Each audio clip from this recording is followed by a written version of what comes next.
Same thing, a bit faster. Here we go. All right. 1, 2. 1, 2. Ready, go.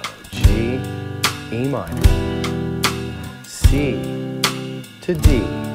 Now you can choose the note values of strumming that you would like to choose.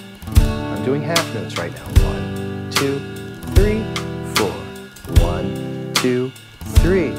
If you're on 8ths or 16ths, that's fine.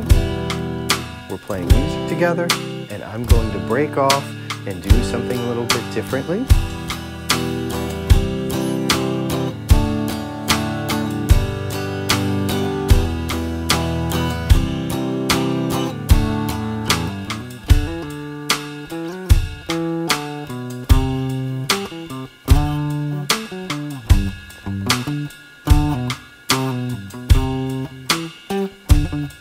See how we support each other?